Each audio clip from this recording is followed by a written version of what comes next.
Man strangled girlfriend before tossing her 1-year-old daughter in a pond to die.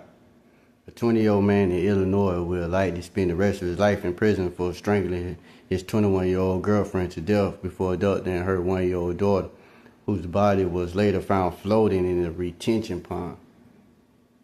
A jury this week found Emil Fowler guilty on 3 counts of murder and 1 count of aggravated kidnapping in the 2021 death of Janiah Murphy and Jaquil Dobbs. Chicago-based ABC affiliate WLS reported the investigation began with Murphy's family members filed a missing person report on the night of November 9, 2021, telling police they had been unable to contact her after she did not show up for work that day.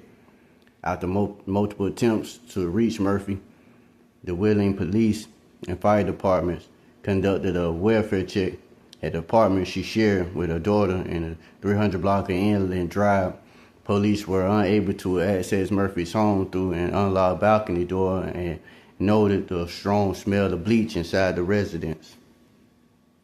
An insurance check for well-being revealed Ms. Murphy had apparently been murdered and Jaquil to be missing, police wrote in the news release. According to WLS, surveillance footage from the area around Murphy's home showed Fowler's leaving the apartment at about 2:40 a.m. on the day her body was later discovered inside. About an hour later, surveillance footage showed Fowler's vehicle parked near a retention pond in Hammond, Indiana. The pond, which is about 50 miles southeast of Murphy's apartment, is where Jacqueline's body was recovered several days later. After the pond, Fowler briefly stopped at his parents' home before driving to Missouri.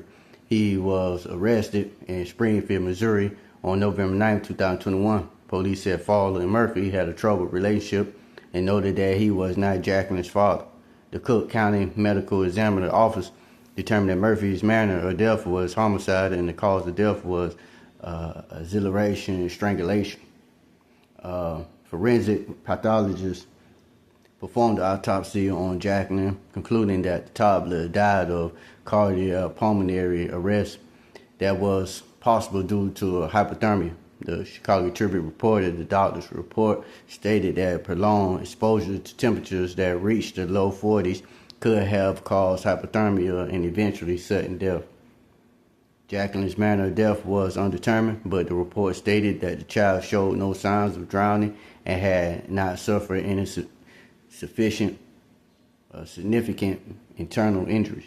Fowler is currently scheduled to appear in court for his sentencing hearing on April 20th.